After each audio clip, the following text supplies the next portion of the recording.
Chapter 18. And David numbered the people that were with him, and set captains of thousands and captains of hundreds over them. And David sent forth a third part of the people under the hand of Joab, and a third part under the hand of Abishai the son of Zeruiah, Joab's brother, and a third part under the hand of Ittai the Gittite. And the king said unto the people, I will surely go forth with you myself also. But the people answered, Thou shalt not go forth. For if we flee away, they will not care for us. Neither if half of us die will they care for us. But now thou art worth 10,000 of us. Therefore now it is better that thou succor us out of the city. And the king said unto them, What seemeth you best I will do. And the king stood by the gate side, and all the people came out by hundreds and by thousands. And the king commanded Joab and Abishai and Ittai, saying, Deal gently for my sake with the young man, even with Absalom. And all the people heard when the king gave all the captains charge concerning Absalom. So the people went out into the field against Israel, and the battle was in the wood of Ephraim, where the people of Israel were slain before the servants of David, and there was there a great slaughter that day of 20,000 men. For the battle was there scattered over the face of all the country, and the wood devoured more people that day than the sword devoured. And Absalom met the servants of David. And Absalom rode upon a mule, and the mule went under the thick boughs of a great oak, and his head caught hold of the oak, and he was taken up between the heaven and the earth, and the mule that was under him went away. And a certain man saw it, and told Joab, and said, Behold, I saw Absalom hanged in an oak. And Joab said unto the man that told him, And behold, thou sawest him, and why didst thou not smite him there to the ground? And I would have given thee 10 shekels of silver and a girdle. And the man said unto Joab, Though I should receive 1,000 shekels of silver in mine hand, yet would I not put forth mine hand against the king's son. For in our hearing the king charged thee and Abishai and Ittai, saying, Beware that none touch the young man Absalom. Otherwise I should have wrought falsehood against mine own life. For there is no matter hid from the king, and thou thyself wouldest have set thyself against me.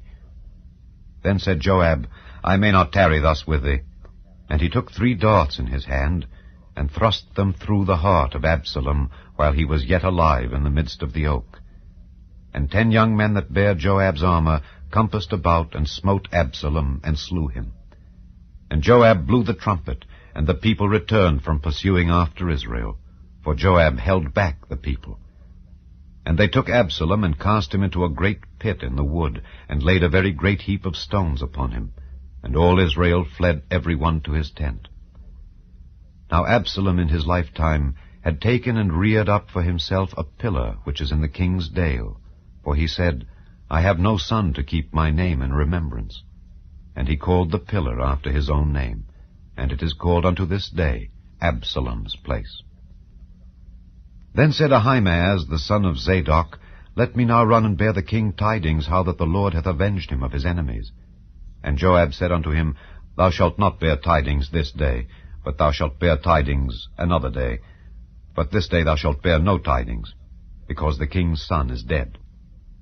Then said Joab to Cushai, Go tell the king what thou hast seen. And Cushai bowed himself unto Joab, and ran. Then said Ahimaaz the son of Zadok yet again to Joab, But howsoever, let me, I pray thee, also run after Cushai. And Joab said, Wherefore wilt thou run, my son, seeing that thou hast no tidings ready? But howsoever, said he, let me run. And he said unto him, Run. Then Ahimaaz ran by the way of the plain, and overran Cushai. And David sat between the 2 gates, and the watchman went up to the roof over the gate unto the wall, and lifted up his eyes, and looked, and behold, a man running alone. And the watchman cried and told the king, and the king said, If he be alone, there is tidings in his mouth. And he came apace and drew near, and the watchman saw another man running. And the watchman called unto the porter, and said, Behold, another man running alone. And the king said, He also bringeth tidings. And the watchman said, Methinketh the running of the foremost is like the running of Ahimaaz the son of Zadok. And the king said, He is a good man, and cometh with good tidings. And Ahimaaz called and said unto the king, All is well. And he fell down to the earth upon his face before the king, and said, Blessed be the Lord thy God, which hath delivered up the men that lifted up their hand against my lord the king. And the king said, Is the young man Absalom safe? And Ahimaaz answered, When Joab sent the king's servant, and me thy servant, I saw a great tumult, but I knew not what it was. And the king said unto him, Turn aside, and stand here. And he turned aside, and stood still. And behold, Cushai came, and Cushai said, Tidings, my lord the king. For the Lord hath avenged thee this day of all them that rose up against thee. And the king said unto Cushai, Is the young man Absalom safe? And Cushai answered, The enemies of my lord the king, and all that rise against thee to do thee hurt, be as that young man is. And the king was much moved, and went up to the chamber over the gate, and wept.